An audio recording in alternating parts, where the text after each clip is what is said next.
আসসালামাইকুম গাইস, কেমন আছেন? শখের রান্নাঘরের পক্ষ থেকে জানাচ্ছি আপনাদের আন্তরিক শুভেচ্ছা। গ্রামে আসলাম, গ্রামে এসে গাছ পাকা পেঁপে খাচ্ছি। এখন এই যে পেঁপে চলছে, পেঁপে খাচ্ছি। গাছ পাকা অনেক মিষ্টি, কেমিক্যাল ছাড়া, খাওয়া অনেক ভালো। গ্রামে গেলে সবাই গাছ পাকা পেঁপে খাওয়ার চেষ্টা করবেন, গাছের সব ফলে খাওয়ার চেষ্টা করবেন, অনেক মজা। এই যে এখন খাওয়ার জন্য রেডি। এই হচ্ছে মুরগি মাংস। দুপুরবেলা রান্নার জন্য আয়োজন শুরু হয়ে গেল অলরেডি। অনেক দিন পরে লার্কি চুলায় রান্না করতেছি। দেখেন, পরে তো বলবেন যে অন্য রান্না করতেছে, যে আমি দেখাচ্ছি না, আমি রান্না করতেছি, দেখতেছেন। এখানে আরেকটা মাংস বসানোর জন্য রেডি হয়ে যাচ্ছে। ওইখানে সবজি পাকাচ্ছে, হচ্ছে মসুর ডাল। গ্রামের বাড়িতে আসলে শহর থেকে বাচ্চারা খেলাধুলা করে, অনেক মজা করে, অনেক ভালো লাগে। সবাই মিলে, গ্রামের সবাই মিলে খেলাধুলা করতেছে। লার্কি চূড়া খাবার কিন্তু অনেক মজা, কিন্তু অনেক কষ্ট হয় রান্না বান্না করতে, জানেন। মাংসের জন্য মশলা কষিয়ে নিচ্ছি। রসুন পেঁয়াজ দেওয়ার পরে গরম মশলা দেওয়া হচ্ছে, একে একে সব মশলা দেওয়া হচ্ছে। একটু গরম পানি দিলাম, মাংস দেওয়া শুরু করলাম। আস্তে আস্তে কষিয়ে নিব। আমি কিন্তু রান্না করতেছি, দেখেন।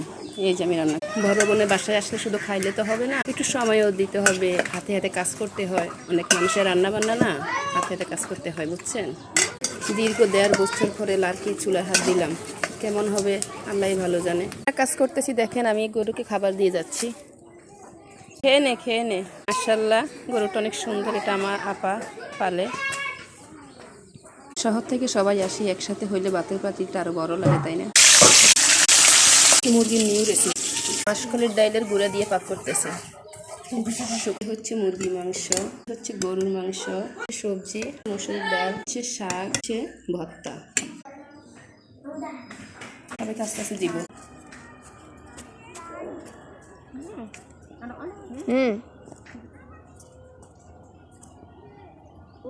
এটা হচ্ছে আমাদের গ্রামের বাজারের রাস্তা, মেইন রোড। বাজারে চলে আসলাম। এই যে ব্যাগ ভরে বাজার কিনে নিয়ে যাব। বোনের বাড়ি থেকে শ্বশুর বাড়ি যাওয়ার জন্য রওনা দিয়েছি। হচ্ছে আমাদের গ্রামের বাজার।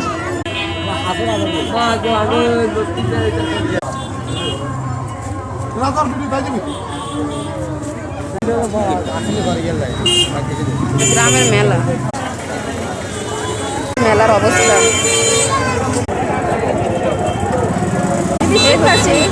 গ্রামের মেলার অবস্থা। চলে আসলাম ওষুধ দোকানে। এই যে গায়ে শীতের মেলার জিলাপি, গরম গরম জিলাপি নিয়ে আসলাম।